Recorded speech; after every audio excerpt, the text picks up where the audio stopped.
அஸ்ஸலாமு அலைக்கும் வீவர்ஸ். இந்த வீடியோ நாங்கள் பார்க்க போகிறது இப்போ இந்தியா பாகிஸ்தான் பிரச்சனை இந்தியாவில் 26 பேரை இன்னொரு பக்கம் சொல்லப்படுது, இன்னொரு பக்கம் 28 பேர்னு சொல்லப்படுது.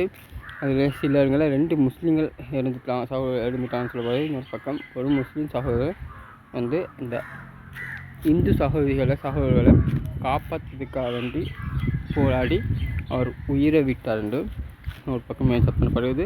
அது பெரிய இடத்துல நிறைய இடத்துல பேசப்படுகிறது. அதனை தொடர்ந்து இப்போ சிந்து சொல்கிற பேரில் ஒரு போரை அவங்க செயல்படுத்துறதுக்காக வேண்டி எல்லா இதையும் முன்னிட்டாங்க. அந்த அப்போ இந்தியா சொல்லுது, நீங்கள் எங்கள் மேலே தாக்கினா அவங்கள தாக்குவோன்னா இந்தியா சொன்னதாக தாக்குது. அப்படி நேற்றுக்கு இந்தியா சில இடத்துல இந்தியாவில் தாக்கிக்குது. பாகிஸ்தான் இந்த தாக்குதல் 2 ஹெலிகாப்டர் சேதமாகினு சொல்லி ஒரு தகவலும் வெளியாகிக்குது. அதுக்கு பின்னால் இந்தியா பாகிஸ்தான்ற 9 இடங்களை தாக்கிக்குது. அந்த 9 இடங்கள் எப்படிப்பட்ட இடம் தெரியுமா?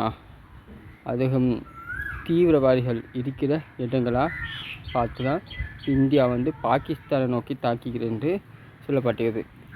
அதுக்கு பின்னால் அந்த 9 இடங்களையும் மக்களை கொண்டுட்டீங்கன்னு சொல்லி பாகிஸ்தான் ஒரு பக்கம் மென்ஷன் விட்டிக்குது. அதில் சில இதுகளை சொல்லப்பட்டிருக்குது. அது பாகிஸ்தான் ஒரு பக்கத்துலேருந்து ஒரு வீடியோவில் நான் பார்த்தேன். மற்ற வீடியோவில் இந்த பாகிஸ்தான் அப்பாவி மக்கள் செத்துன்னு சொல்லிட்டு வேறு எந்த ஒரு வீடியோவிலுமே மென்ஷன் பண்ணப்படலை.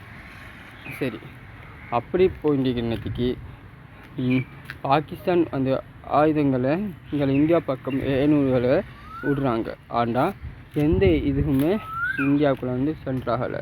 அது வானத்திலேயே இந்தியா வெடிக்க வைக்கிற மாதிரி ஒரு இது பண்ணிக்குது. என்ன செய்கிற நம்ம என்ன செஞ்சாலும் இது சப்போர்ட் ஆகுது இல்லையே, என்ன பண்ணலாம் பாகிஸ்தான் தொல்லையை போட்டு பிச்சு நீக்கும் போதும் அவங்க பாகிஸ்தான்லேயே உங்களுக்கு தனி நாடு வேணும்னு சொல்லி ஒரு கும்பல் போராட்டம் பண்ணிக்குது. அந்த ஏரியாவிலேருந்து பாகிஸ்தான் மேலே தாக்குதல் நடந்துக்குது. அப்போ அந்த தாக்குதல் நடந்தது.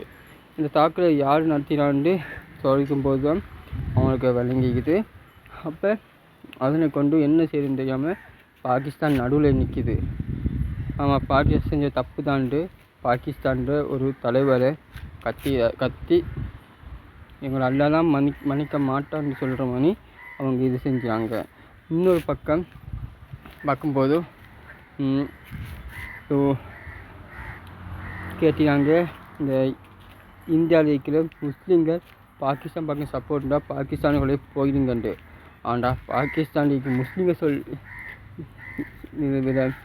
இந்தியாவில் இருக்கிற முஸ்லீம்கள் சொல்லிடுறாங்க, இல்லை நாங்கள் பிறந்ததுலேருந்தே இந்த மண் வாங்கிறோம், நாங்கள் இந்த மண்ணுக்காக தான் போராட்டம் நடத்துவோம்னு சொல்லி இந்தியாவில் இருக்கிற முஸ்லீம்கள்னு சொல்லிடுறாங்க.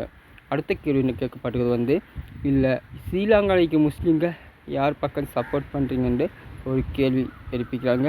அது ஸ்ரீலங்காவில் இருக்கிற முஸ்லீம்கள் என்ன பதில் சொல்கிறாங்கன்றும் இது செஞ்சுது. அப்போ ஸ்ரீலங்காவில் இருக்கிற முஸ்லீம்கள் தீவிரவாதி பக்கம் போக மாட்டோம், நாங்கள் நாயின் பக்கம் நடந்துக்கோன்னு சொல்லி ஒரு தகவலையும் சில முஸ்லீம்கள் கொடுக்கிறாங்க. ஸ்ரீலங்காவில் இருக்கிற முஸ்லீம்கள் அதனை தொடர்ந்து சில தாக்குதல் பாகிஸ்தானுக்கும் இந்தியாவுக்கும் இடையிலே 4-5 தாக்குதல் நடப்பட்டது. அதில் முக்கியமான தீவிரவாதி ஒருவர் உயிரை இழந்துட்டார் என்றும் ஒரு தகவல் வெளியாகிக்குது. தீவிரவாதிகளை அழிப்பதற்கு எல்லா முஸ்லீம்களும் ஒத்துழைப்போம் என்று நான் வாக்குறுதி கொடுக்குறேன். அதுக்கு பின்னால் என்ன நடந்திருந்தால் இந்த யுத்தத்தில் இந்த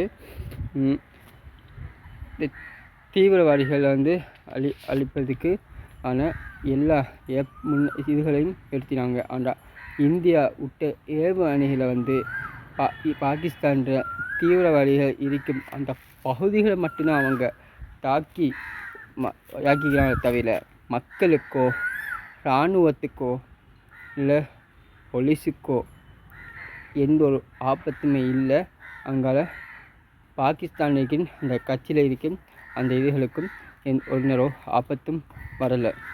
இப்போ பாகிஸ்தான் தலைவரை ஜனாதிபதியை கொல்றதுக்கு போட்ட ஒரு பிழையான இதுகளை பண்ண பார்த்த ஒரு குற்றவாளி, இது எப்படி சொல்கிறேன், இவங்களை தீவிரவாதி தான் இந்த தீவிரவாதி தலைவர் ஒருத்தர். அவர் வந்து உயிரோடு இருந்த பாகிஸ்தானோட தலைவரையும் கூட அவர் போட்டு தள்ளிப்பார். அப்படிப்பட்ட ஒரு தலைவரை தான் இந்த இதில் செத்துகிறார்.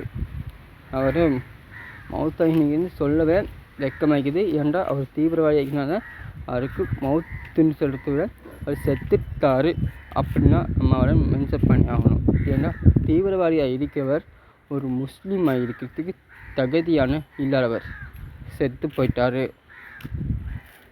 அதுக்கு அடுத்தது நான் வந்து நாளைக்கு இந்த வீடியோவில் அடுத்த அப்டேட்டுகளை தரேன். அதில் வந்து என்னென்ன அப்டேட்டுகள்னு சொல்லி நான் உங்களுக்கு சொல்கிறேன். அஸ்ஸலாமு அலைக்கும். நான் உங்களுக்கு ஃபஸ்ட்டு